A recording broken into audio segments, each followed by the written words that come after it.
Hidayatus Salikin, muka surat yang ke sahifah yang ke 145, dua baris daripada atas. Situ Qala Syekhul Muallif rahimahullahu ta'ala wa nafa'ana bi'ulumihi fid daraini amin. Kata Syekh Abdul Samad bisanadil muttasil dan sabda Nabi sallallahu alaihi wasallam, man shama thalathata ayyamin min syahril haram al-khamisi wal jum'ati was sabti kataballahu lahu bi kulli yawmin ibadata sab'imi'ati am. Artinya, barang siapa puasa 3 hari daripada Syahrul Haram, iaitu Khamis dan Jumaat dan Sabtu, nescaya disuratkan Allah baginya dengan tiap-tiap sehari ibadat 700 tahun. Ini masih lagi menceritakan akan fadilat puasa pada bulan-bulan haram. Bulan-bulan haram, Syahrul Haram, bukan dengan makna Syahrul Haram lisiyam, bukan makna bulan itu diharamkan berpuasa, tetapi bulan yang disebutkan bulan yang haram itu iaitu bulan yang diharamkan akan berperang padanya. Apa dia? Salasatun sardun wa wahidun fardun, iaitu Zulqa'dah, Zulhijjah dan Muharram. Dan wawahidun fardun, satu itu diceraikan. Apa dia? Iaitu bulan Rajab. Jadi Zulqa'dah, Zulhijjah, Muharram itu sekali. Wawahidun fardun, dan satu itu terpisah. Apa tu? Ketunggalan tunggal, iaitu bulan Rajab. Itu yang dimaksudkan dengan Syahrul Haram. Bukan kita katakan Syahrul Haram itu bulan yang diharamkan puasa. Bulan haram puasa, tak? Dia tidak ada bulan yang diharamkan puasa. Bahkan yang ada hari yang diharamkan puasa, itu ada. Adapun bulan yang diharamkan puasa tidak ada. Bahkan dituntut kita puasa pada tiap-tiap bulan. Jadi kata musannif rahimahullah, memetikkan daripada hadis Nabi sallallahu alaihi wasallam, barang siapa puasa 3 hari, yakni 3 hari berturut-turut daripada Syahrul Haram, yakni daripada bulan-bulan yang dikatakan Syahrul Haram, iaitu 3 hari pada bulan Zulqa'dah, ataupun 3 hari pada bulan Zulhijjah, ataupun 3 hari pada bulan Muharram, ataupun 3 hari pada bulan Rajab. 3 hari, Iaitu 3 hari tadi itu hari apa? Sabtu seminggu ada 7 hari. Hari yang mana? Iaitu hari Khamis dan Jumaat dan Sabtu, 3 hari. Maka kata dia, nescaya disuratkan, yakni dituliskan pahalanya oleh Allah Ta'ala baginya dengan tiap-tiap sehari itu akan 700 tahun pahala ibadat. Allah, tu yang kita kata tu.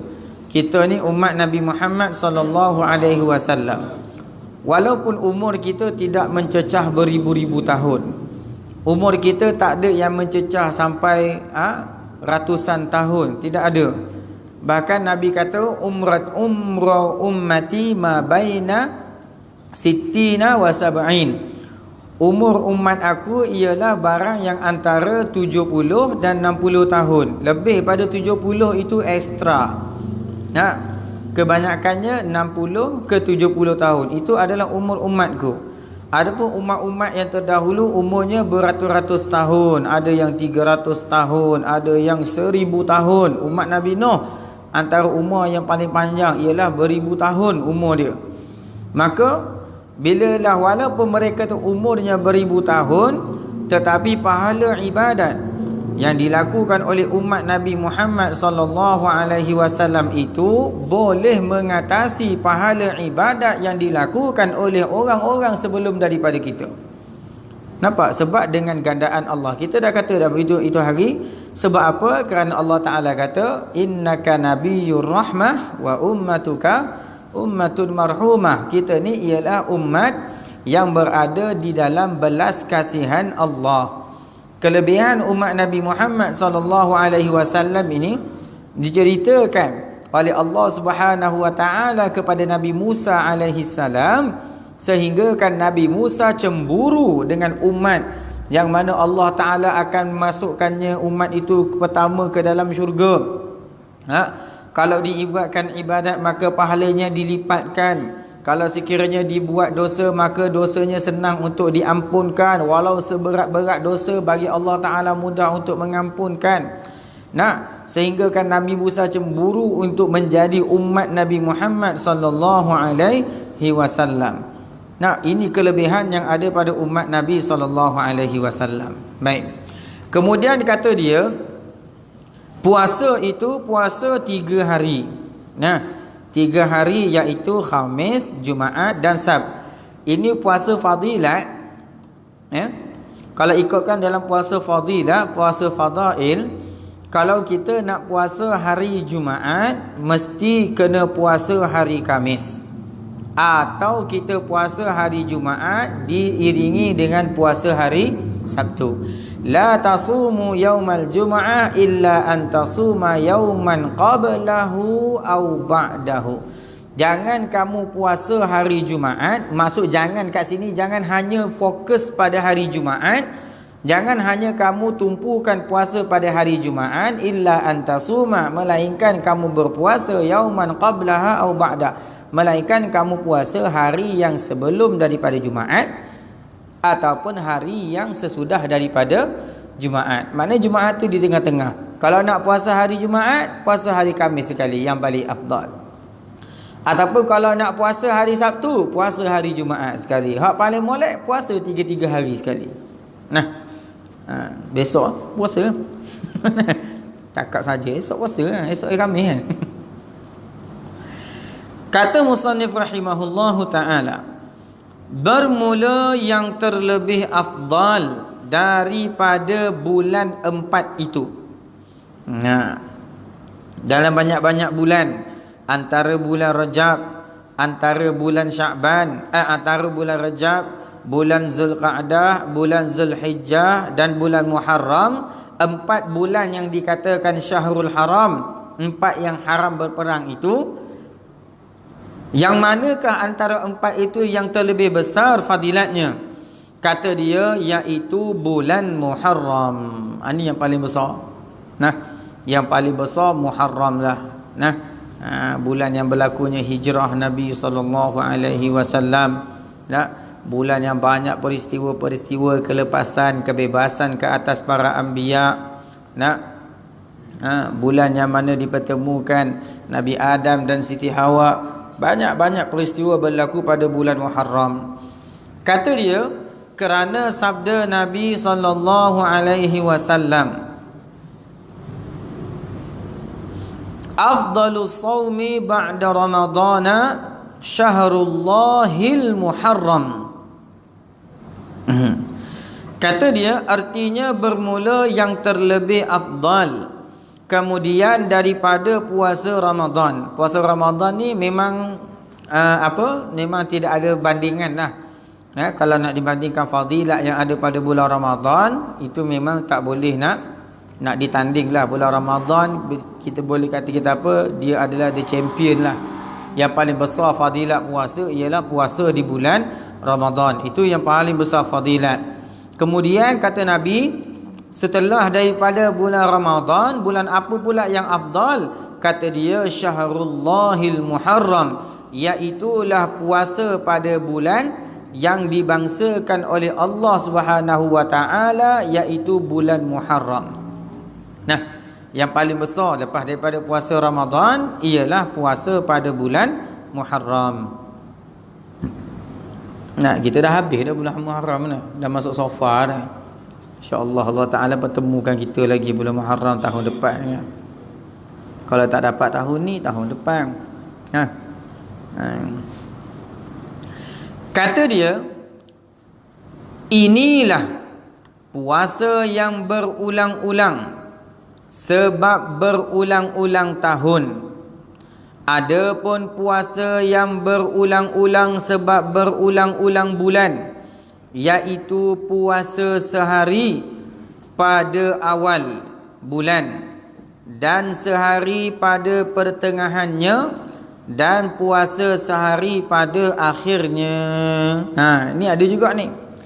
Kata dia, inilah mana puasa pada bulan-bulan haram ini.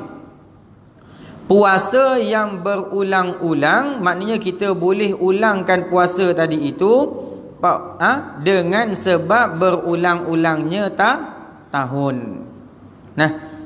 Setiap tahun akan ada sekali Muharram, ada sekali Zulkaadah, ada sekali Zulhijjah, ada sekali bulan Rajab. Itu puasa yang berulang-ulang setahun sekali je. Setahun sebulan. Adapun puasa yang berulang-ulang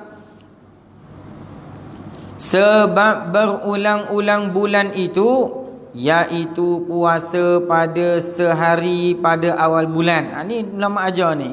Kalau kita nak ambil puasa yang awal sehari, kita nak puasa apa? Yang berulang-ulang untuk sebulan. Awal bulan sekali puasa.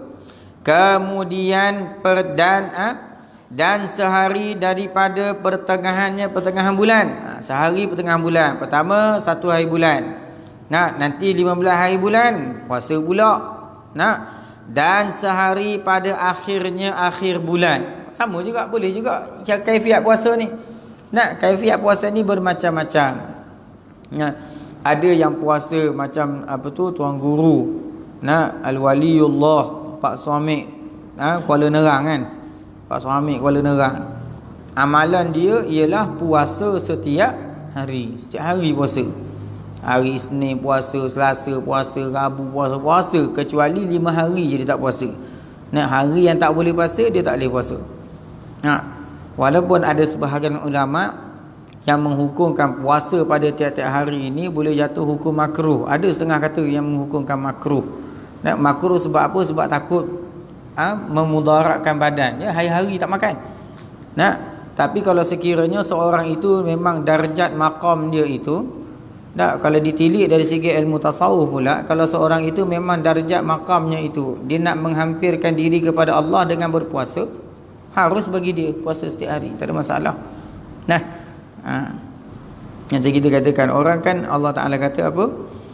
Allah, seorang hamba itu la yataqarrabul abd, tidak akan menghampiri seorang hamba itu akan Tuhannya dengan biibadatil wajibah. Hamba itu tidak akan menghampiri kepada Tuhannya dengan ibadat yang wajib.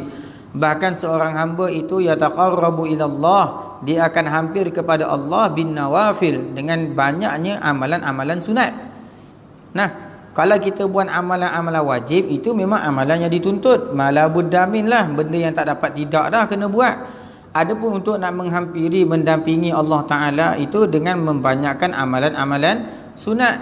Maka kalau dia ni memang amalan dia nak mendampingi Allah Ta'ala itu dengan amalan puasa, maka haruslah bagi dia puasa. Janganlah kita pula pergi tegah. Boleh je nak puasa. Ataupun puasa selang sehari. Kata puasa Nabi Daud kan, selang sehari, hari ni puasa, besok tak ikut. Kata dia, dan puasa pada hari Baid. Hari Baid, hari putih. Ini kena biasa juga amal ni. Puasa hari Baid. Kalau di belah-belah tarim, puasa hari Baid ni hampir-hampir boleh katakan seluruh tarim tu puasa. Kalau belah-belah Turki pun, kalau di madrasah tempat saya belajar dulu di Tarabiyah, memang puasa Ayyamul Baid ni, diorang ni seolah-olah menganggapkan satu puasa yang wajib. Mesti kena puasa. Walaupun benda itu sunat, tak ada masalah. Kalau benda yang sunat, kita nak letakkan sebagai kewajipan, tak ada masalah, boleh. Tak harus, boleh kita letak.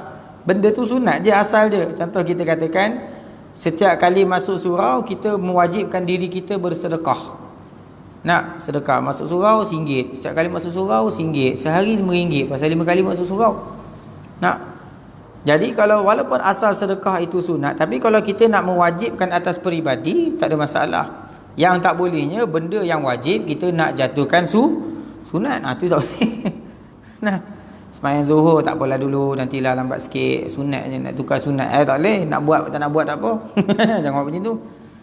Nah, kalau macam belah-belah Yaman, dia orang memang mewajibkan pelajar-pelajar, hatta orang di sana semua puasa ayyamul baid, puasa bulan putih. Kata dia, dan puasa pada hari-hari baid. Hari baid, baidun dengan makna putih, bukan baidun makna telur. Baydha'un lazzatil lisyaribin. Air yang putih. Iaitu hari-hari baid, hari-hari putih ini, iaitu yang ke-13 daripada tiap-tiap bulan, dan yang ke-14 daripadanya, dan yang ke-15 daripadanya. Nampak? Orang panggil puasa 13, 14, 15. Waktu tu waktu apa tu? Waktu bulan mengambang, betul tak? Bulan daripada nak bulat nak pergi ke terang tu. Itu orang panggil ayyamul baid. Banyak fadilat kalau puasa ayyamul baid ni, sangat-sangat banyak. Itu kata dia. Adapun puasa yang berulang-ulang sebab berulang-ulang Jumaat. Tadi puasa sebab berulang-ulang tahun. Sekarang ni puasa sebab berulang-ulang Jumaat, seminggu, setiap seminggu. Kata dia, iaitu puasa pada hari Isnin dan pada hari Khamis dan pada hari Jumaat. Ni yang kata ni, kalau kita nak buat puasa tiap-tiap minggu. Kita nak buat puasa tiap-tiap minggu, bolehlah kita puasa seminggu hari Isnin. Minggu depan hari Khamis, minggu itu hari Jumaat. Boleh, tak ada masalah. Dia ulama ni ajar. Kalau macam kita nak buat puasa amalan sebulan, dua cara. Pertama sekali puasa awal, ambil tengah, ambil ujung. Ataupun kaifiat yang kedua, kita nak puasa 3 hari dalam satu bulan, ambil bulan ayyamul baid ataupun syahrul baid ataupun ayyamul baid pada hari-hari putih, iaitu 13, 14 dan 15 bulan Islam lah. Bulan Masihi dia tak ikut, dia ikut bulan Islam. Adapun kalau kita nak buat puasa yang kita ulang-ulang sebab berulang-ulang Jumaat, iaitu puasa pada hari Isnin dan pada hari Khamis dan pada hari Jumaat. Kata musannif rahimahullah, sekalipun begitu, tetapi hendaklah dipuasakan hari Jumaat itu. Ni ada kat dalam ni. Tetapi hendaklah dipuasakan hari Jumaat itu serta hari Khamis. Kalau kita nak puasa hari Khamis, kalau kita nak puasa hari Jumaat, mestilah sertakan dengan puasa hari Khamis. Maknanya buat puasa hari Khamis dulu, kemudian baru Jumaat. Atau serta hari Sabtu. Kita tak puasa hari Khamis, kita nak puasa hari Jumaat. Boleh, tapi syarat dia sertakan dengan hari Sabtu. Waktu kita kata tadi tu. Tu kata dia. Kerana makruh puasakan pada hari Jumaat itu dengan tiada dipesertakannya dengan hari Khamis atau hari Sabtu. Seperti mana sabda Nabi sallallahu alaihi wasallam, la yasumu ahadukum yaumal jum'ati illa an yasuma yauman qablahu aw yauman ba'dahu. Ini ada hadis Nabi. Artinya, jangan puasa seorang daripada kamu pada hari Jumaat. Maknanya jangan hanya tertumpu pada hari Jumaat sahaja, melainkan bahawa puasakan olehmu pada hari yang dahulunya, hari dahulu daripada Jumaat, yakni hari Khamis, atau pada hari yang kemudiannya, hari yang kemudian daripada Jumaat, yakni hari Sabtu. Buatlah.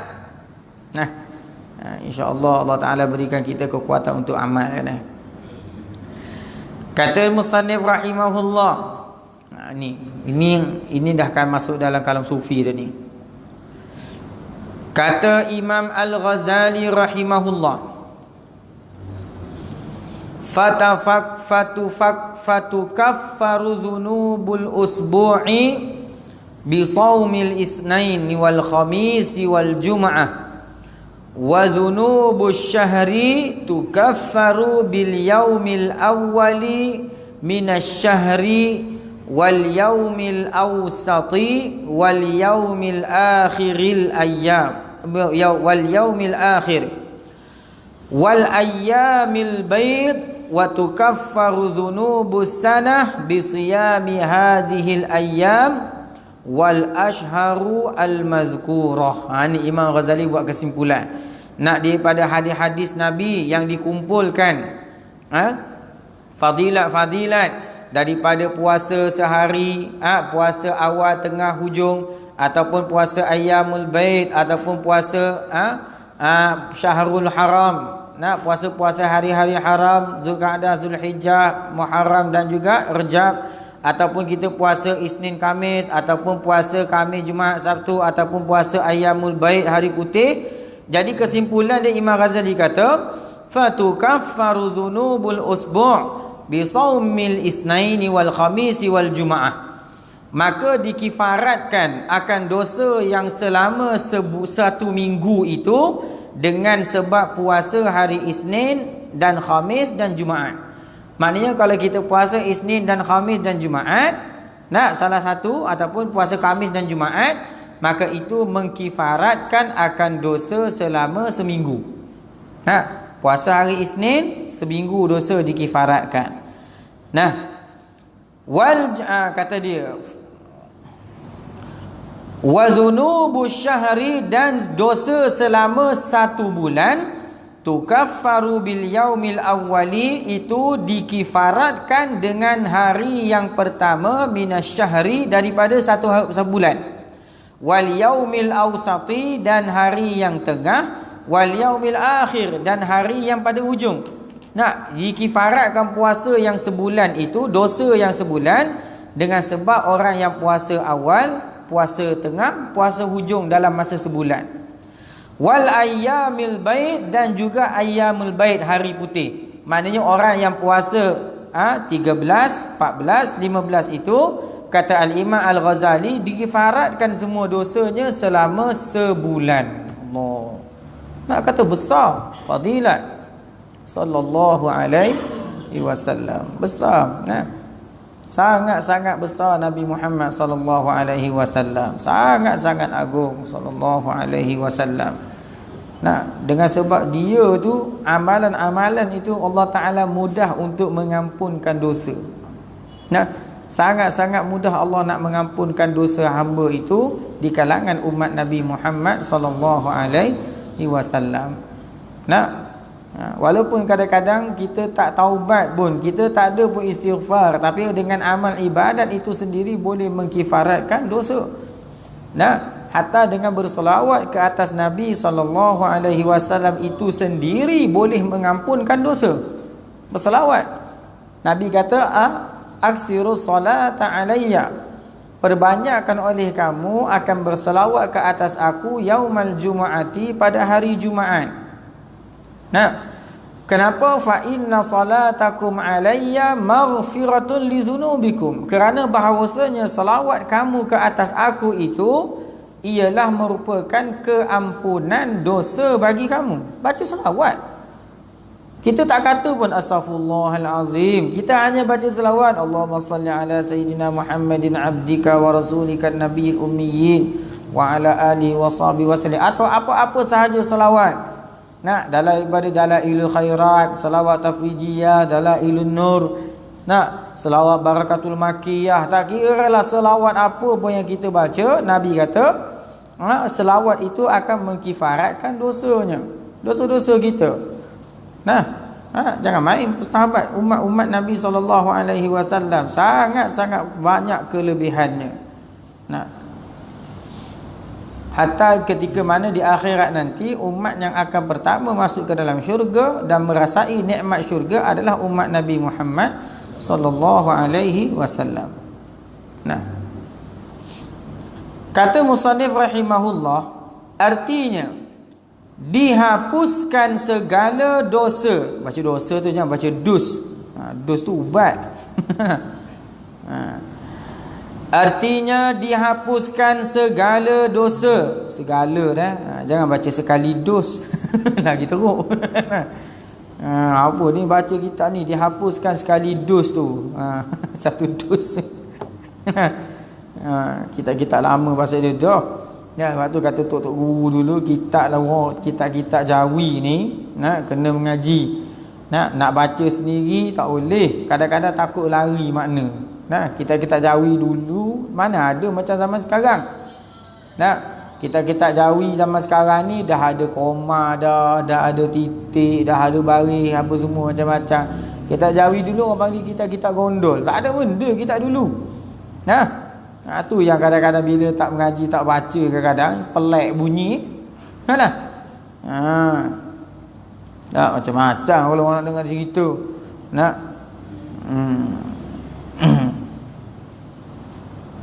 Macam dulu dalam kitab Tajzibul Atrafil Hadis. Dalam kitab Ja'al Fata ila Rasul sallallahu alaihi wasallam. Tajuk hadis tu gitulah. Telah datang seorang fa tak ya kepada Nabi. Ustaz tu baca telah datang seorang petai kepada Rasulullah sallallahu alaihi wasallam. Kan lari jauh tu makna tu kan. Bila masuklah zaman Nabi ada orang Arab buat petai kan. Kau nak kaji benda tu. Dia tak terjemahkan fata, dia terjemah direct macam tu. Fa tak ya. Dia telah datang petai. Petai jumpa Nabi. Benda memang kena mengaji. Tak boleh nak buat-buat pandai. Tak boleh ke. Jadi macam apa, kisah apa, seorang ulama, seorang ustaz yang mengajar tak tahulah ya ke tak tahu. Bila tengah-tengah mengajar tu, dia pun waktu bab mandi junub, cerita bab mandi junub ni. Dia kata rukun mandi wajib itu ada 3. Setengah pendapat kata ada 2, dalam tu kata ada 3. Pertamanya niat. Yang kedua izalatu ainin najasa, yang keduanya menghilangkan najis. Yang ketiga isalul ma'i ala sairil basyarah, menyampaikan semua air itu kepada segala kulit. Tapi kita tak jawilah. Meratakan air seluruh anggota kulit, seluruh anggota tubuh. Ulama pun buat dengan bahawa dibasuh akan balrum ba'la ra'mi. Takkan nak baca bulughul maram, itulah air jauh tu nama kitab tu. Jadi ustaz tu tak baca, dia senyap kata, dengan dibasuh akan balrum. Balrum, apa tu benda balrum ni? Tengah-tengah mandi wajib ada balrum. Kita tanya orang pun tanyalah, ustaz, balrum tu benda ustaz? Tak pernah dengar balrum. Ustaz kata balrum tu adalah seekor burung yang terbang di syurga. Pulak dah. Kau bengong kau kata. Tengah mandi wajib ada burung terbang. Mana ni? Tengah mandi burung terbang. Allah, burung benda terbang ni. Anak murid pun tak kata, tanya benda, tanya ni. Tanya tak faham apa tengah mandi ada burung terbang ustaz. Ustaz pun tak dapat jawab. Ustaz kata barang siapa yang banyak bertanya nescaya kuranglah adabnya. Sedap. Budak orang pakai tak tanya dok. Jangan tanya nanti kurang adab. Padahal tak tahu bukan balrum bulu roma. Dia sambung aja ba'la ra'mi bulu roma. Dengan bahawa dibasuh segala bulu roma baru betul. Baca baru tengah burung terbang kok mana mandi wajib burung terbang. Sama ni. Kalau tak dibaca artinya dihapuskan sekali dos. Sudah. Kata musannif rahimahullah, arti daripada kalam al-Imam Al-Ghazali, dihapuskan segala dosa yang di dalam satu Jumaat dengan puasa pada hari Isnin dan pada hari Khamis dan pada hari Jumaat. Ni kalau setiap nak ampunkan dosa, kifaratkan segala dosa, dihapuskan segala dosa dalam masa 1 minggu, maka amalannya ialah puasa pada hari Isnin dan hari Khamis dan hari Jumaat. Dan dihapuskan segala dosa di dalam sebulan. Kalau nak hapuskan dosa dalam masa 1 bulan, dengan puasa pada awal daripada tiap-tiap bulan, 1 hari bulan puasa, dan puasa pada tengah-tengah bulan. Tengah-tengah bulan pun kita puasa 15 hari bulan, dan puasa pada hari yang akhir daripada bulan. Ini kalau nak mendapatkan fadilat, nak apa, menghapuskan, mengkifaratkan dosa dalam masa satu bulan. Nah, ini kalau hak kita dengan Allah Ta'ala lah. Tapi kalau dosa antara hak kita dengan makhluk, itu kena selesaikan dengan makhluk lah. Nah, seperti hutang ke, ataupun berlaku kezaliman kepada orang. Kita nak minta halalkan. Kita punya dulu, saya pernah waktu saya jadi ketua dulu, saya selalu buat zalim dengan awak, saya nak minta maaf. Itu antara kita dengan makhluk. Hak kita kalau hak makhluk dengan hak makhluk lah. Kalau hak Allah dengan hak Allah. Dan puasa pada hari Bait. Hari Bait pun sama juga untuk mengkifaratkan dosa selama satu bulan. Hari Bait, ingatlah hari Bait tu 13, 14 dan 15 pada tiap-tiap bulan.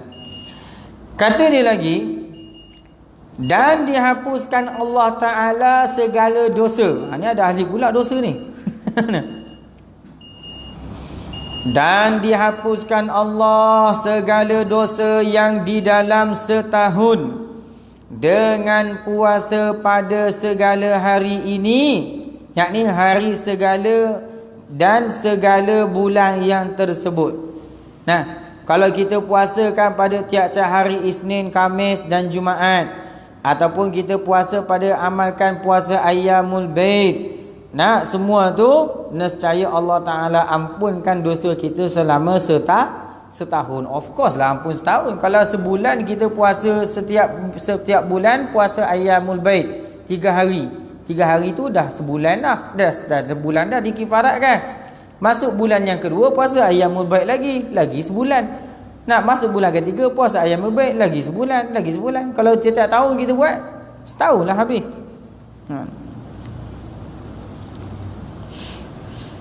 Dan segala bulan yang tersebut itu, bulan-bulan Ayyamul Haram. Dan lagi kata Al-Imam Al-Ghazali rahimahullah, wala tazunnu idza sumta anna as-sawma huwa tarku at-ta'am wash-sharab wal-wiqa'i faqad qala sallallahu alaihi wasallam, kam min sa'imin. Allah, kita tak nak lah yang ni. Kita boleh tak payahlah ambil yang ni. Bukanlah tak ambil, kita cubalah jauh daripada yang ni. Dan lagi kata Al-Imam Al-Ghazali rahimahullah, wala tazunnu idza sumta anna as-sawma huwa tarku at-ta'am wash-sharab wal-wiqa'i faqad qala sallallahu alaihi wasallam, kam min sa'imin laisa lahu min siyamihi illa al-ju'u wal 'atash bal tamamu siyami bikaffil jawarihi kulliha amma yakrahu Allah Ta'ala. Ini nasihat untuk orang yang puasa. Kalau kita nak berpuasa, jangan hanya sekadar puasa, tak makan tak minum. Apakah hakikat yang dikatakan puasa? Puasa yang macam mana? Yang dikatakan mengkifaratkan dosa, bukan puasa yang digandakan amal dan sebagainya. Kata dia, artinya, dan jangan engkau sangka, la tazunnu, jangan engkau sangka, idza sumta, apabila engkau puasa, anna sauma, bahawa puasa itu, huwa tarku ta'ami, iaitu memadalah hanya dengan meninggalkan makanan. Puasa tu kita tak makan. Wasyarabi, dan juga meninggalkan minuman. Wal wiqa'i, dan hanya semata-mata meninggalkan jima' jua.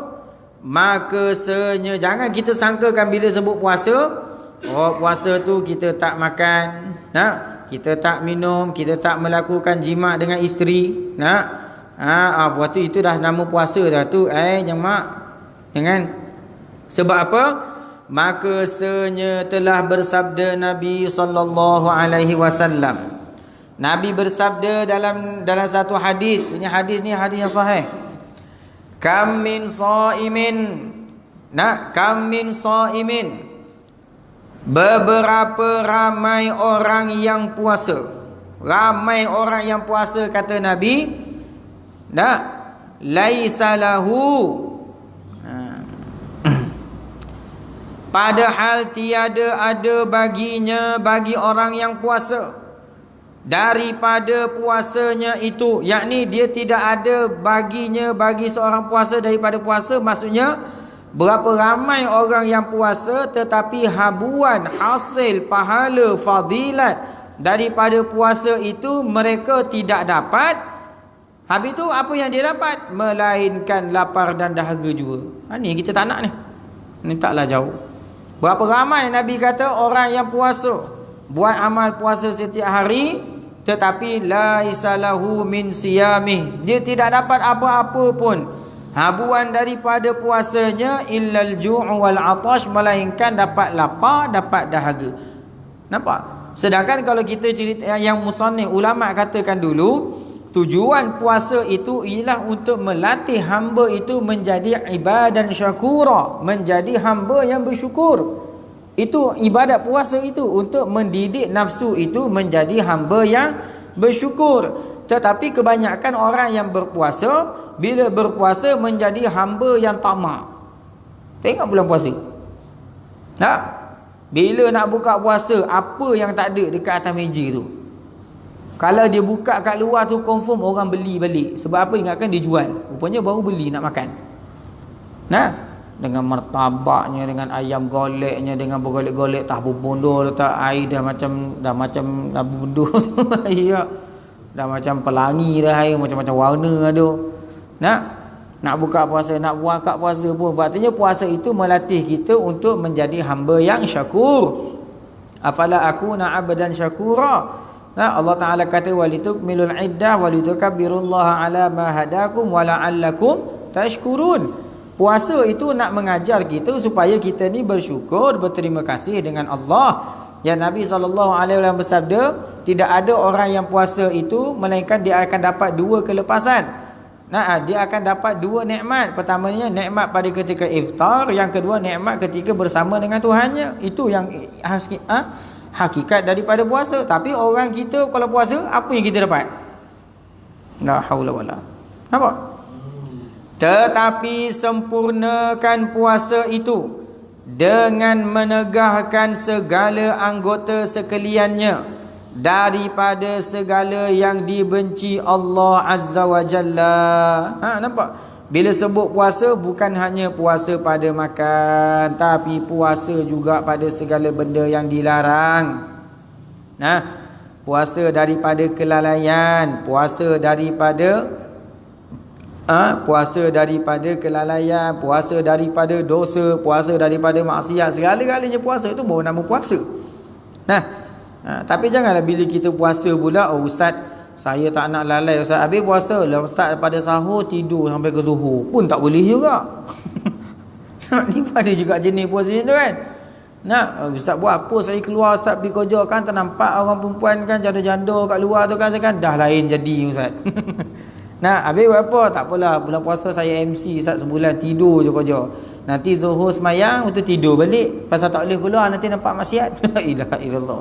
Tak boleh juga, makruh kalau macam tu. Makruh. Orang yang puasa hanya melebihkan tidur daripada buat kerja. Makruh. Tak, sebab apa? Puasa itu nak mengajar nafsu itu merasa tekanan. Nak tekankan nafsu. Ini puasa lagi membolor nafsu lagi ada. Tu kata dia. Dan dari kerana inilah sayugianya engkau peliharakan di dalam puasa itu akan matamu daripada melihat segala yang dibenci oleh Allah Ta'ala, iaitu segala yang diharamkan oleh Allah Ta'ala, seperti melihat perempuan. Melihat perempuan, yakni melihat perempuan dengan syahwatiyah, melihat perempuan dengan pandangan syahwat. Kalau pandang lelaki dengan syahwat pun sama juga haram. Kita pandang lelaki naik syahwat, Allah na'udzubillah. Dulu ada pelajar saya tanya, dia kata, ustaz, kalau kita tengok orang lelaki yang pondan tu kan, kita naik syahwat, haram tak? Kita kata jangan kau pondan. Kalau kau tengok orang lelaki yang biasa yang berjanggut naik syahwat pun haram. Masalah orang pondan kan. Atau melihat muda belia. Ni tengok orang-orang yang amrod. Bahasa kita kan kata orang-orang yang amrod, macam anak-anak tahfiz kita ni kan.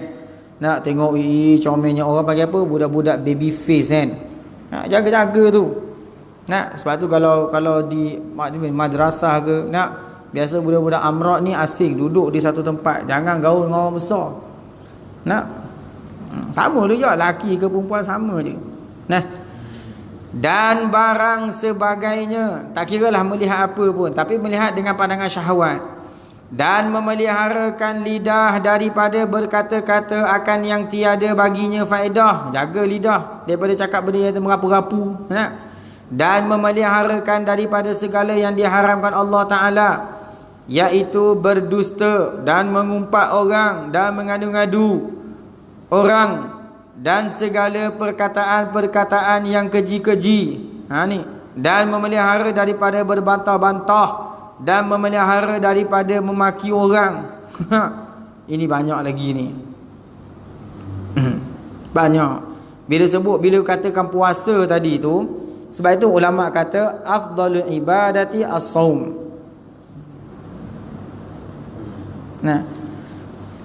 Seafdal ibadat itu ialah puasa, wa salatil jamaati, dan sembahyang berjemaah.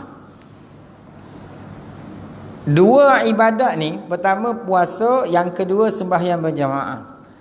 Kenapa ulama meletakkan dua ni ibadat yang paling afdal? Kerana kedua-dua ibadat ini akan mendidik nafsu yang jahat.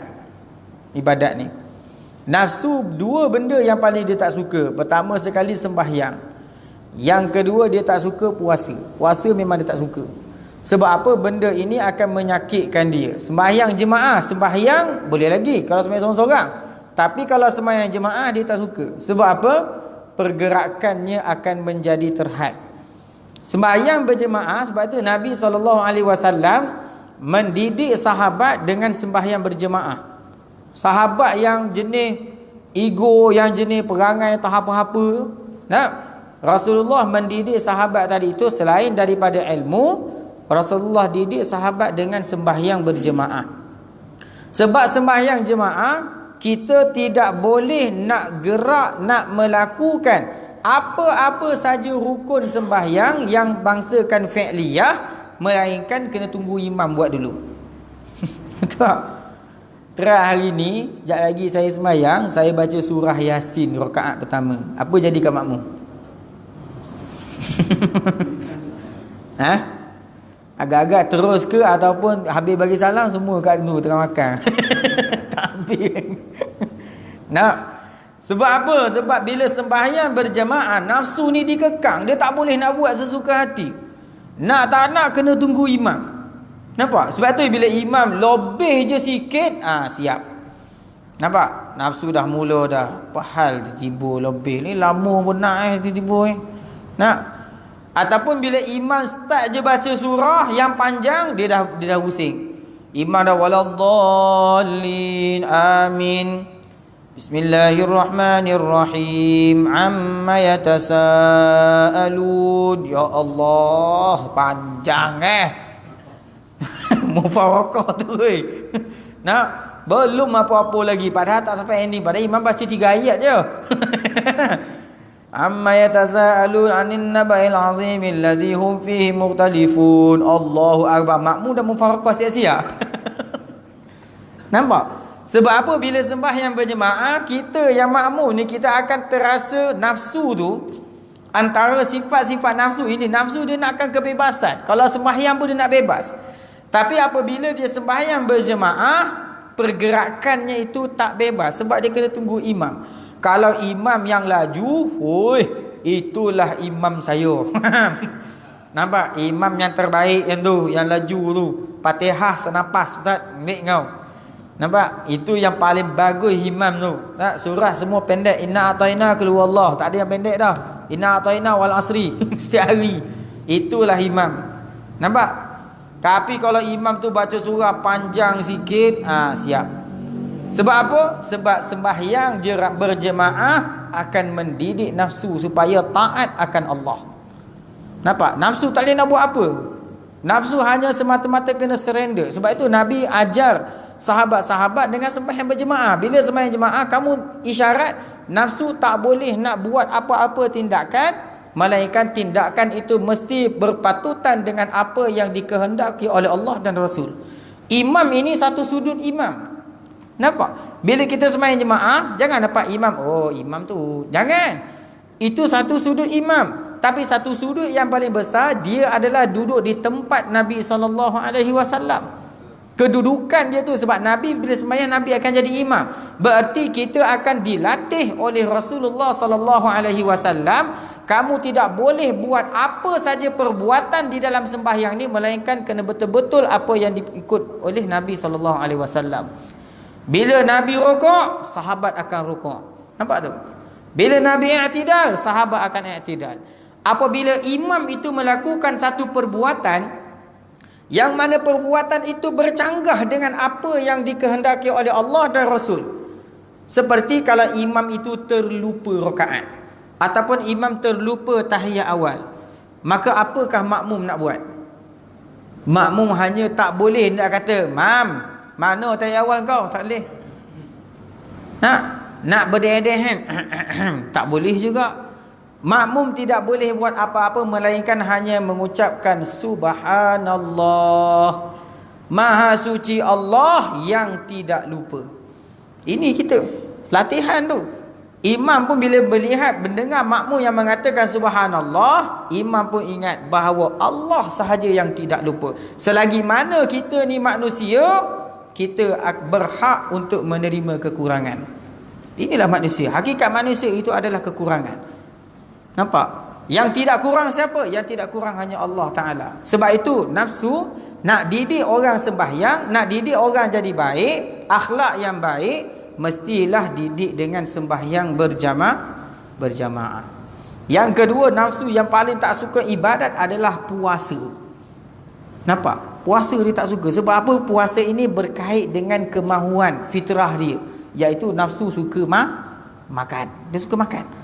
Bila makan akan kuatkan, nak makan itu akan menguatkan syahwatiyah.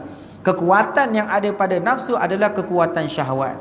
Allah beri kita ni 3 kekuatan. Kekuatan akliyah, kekuatan ruhaniyah dan kekuatan syahwat. 3 kekuatan ni Allah Ta'ala bagi. Kekuatan akliyah, kuatnya akal itu dengan ilmu. Kuatnya akal itu dengan ilmu tauhid, ilmu fiqh. Itu kekuatan akal. Nampak? Kekuatan akal itu kuatnya dengan ilmu tauhid, ilmu fikih, ilmu tasawuf, ilmu Quran, hadis dan sebagainya. Itu kekuatan yang bagi akal. Kekuatan yang ada pada ruhani adalah kekuatan zikir. Kita berzikir, beramal, berselawat kepada Nabi, itu menguatkan rohani. 2 kekuatan ini Allah Ta'ala jadikan untuk mendidik satu kekuatan, iaitu kekuatan syahwatiyah. 2 lawan 1. Kita selama ni 2 lawan 1, siapa menang? Yang 1 tu kuat pun. Jangan main-main. Nampak? Daripada amal mendidik nafsu, ilmu mendidik nafsu. Dua-dua tu Allah Ta'ala hantar untuk mendidikkan syahwat. Tak? Nak didik satu saja nafsu. Nafsu tu bukannya jahat. Nafsu tu kalau tak dididik, dia jadilah jahat. Nampak? Sebab itu nafsu bukan hanya sekadar amarah. Nafsu tu ada amarah, lawamah, mulhimmah, radiyah, mardiyah, kamaliyah. Amarah, lawamah, mulhimmah, mutmainnah, radiyah, mardiyah, kamaliyah. Itu nafsunya gede. Maknanya dia boleh jadi baik. Sekiranya kita tumpu pada dua yang ini, kita tumpu pada zikir, tumpu pada amal, tumpu pada ilmu. Sebab itu ulama kata jangan hanya sekadar ilmu, amal kita tinggal. Jangan hanya sekadar amal, ilmu kita tinggal. Bahkan dua-duanya dimesrakan sekali. Bila dua-dua ini menjadi kekuatan, nafsu akan terbentuk dengan sendirinya menjadi baik. Dia akan sendiri taat kepada Allah. Nampak? Itu kekuatan. Itu kekuatan. Tapi kita setiap hari oleh kerana kita tumpu pada makan, nafsu yang jadi kuat, akhirnya bila nak ibadat dah low. Nampak? Itu ya ramai lepas iftar, buka puasa, nak sembahyang maghrib, Allah, 3 rakaat banyaknya. Nampak? Lepas tarawih, ya Allah, lepas isyak nak main tarawih, ya Allah. Berapa rakaat sini? 20 Bid'ah. Terus tak cakap banyak dah, bid'ah terus. Nabi tak buat 20, Nabi buat 8 je. Mana dapat 20 ni? Bid'ah. Padahal Tuhan tak nak ibadat dah, bang. Nampak? Syahwat, kita didik syahwat pandai, tapi bila kita nak didik dua ni lagi, bila masuk dalam zon ilmu, bila masuk dalam zon amal, apa jadi pada nafsu? Dia membosankan kita. Bosanlah ustaz ni, asyik cerita benda ni, tak cerita lain ke? Tu, nafsu punya perangai. Nampak? Bila masuk beramal, tak habis-habis buat, tak habis-habis baca wirid, tak ada benda lain ke nak baca? Cubalah baca Yasin ke, baca surah Kahfi ke, amboi. Tapi bila saya baca surah Kahfi, dia tidur nombor 1. Nampak? Itu nafsu tu. Nampak? Satu ni boleh kalah dengan dua. Ya Allah, tak gentle lah. Cakap orang kita pun lebih kurang. Nampak? Sebab itu Allah Ta'ala jadikan tiga-tiga. Ada akal, ada syahwat dan juga ada rohani. Kekuatan ni semua kuat. Bila akal dan rohani, al-ilmu wa zikri kajanahayin li-tayr. Ilmu itu dan zikir seperti dua sayap bagi burung. Maknanya bila dua-dua kuat, barulah yang kaki ni boleh terbang, kaki ni boleh angkat. Tapi kalau kaki tu diikat pada kayu, kaki burung tu kita ikat pada kayu, walaupun ada sayap, tetap tak boleh terbang. Nampak? Kalau nafsu tu kita kekangkan dengan syahwat, kita kekangkan nafsu dengan angkat. Sebab itu nafsu benda yang paling takut dalam ibadat adalah puasa. Sebab puasa tu dia akan jadi low. Nampak? Bila bulan puasa tengah hari kan, bulan tengah hari pukul 3 petang kan, anak kita lalu bawa air kosong. Aduh, waktu tu. Nak? Allah, tak boleh tengok lah. Tak, anak kita bawa roti, jumpa nampak roti kering tepi jalan pun terliok. Jangankan katakan air. Nak? Kita buka tengok tepi jalan, ya Allah, ada satu karipap yang digigit sebelah. Ada atas tembok rumah. Bila keluar-keluar, ya Allah, siapalah makan karipap tak habis, nak makan tak boleh. Tengok nafsu waktu tu. Merongok, tengok, tercebik-cebik. Baru kau tahu. Sebab tu nafsu dua ibadat ni dia tak suka. Nampak? Bukan ibadat semua, banyak dia tak suka. Tapi dua ibadat ni menjadi kerusingan bagi nafsu. Sebab apa? Dua-duanya dia tidak bebas. Pertama, sembahyang berjemaah. Yang kedua, puasa. Qala, kata dia, dan barang siapa memeliharakan lidah dan memeliharakan lidah daripada berkata-kata yang tiada baginya faedah. Wallahu ta'ala a'lam.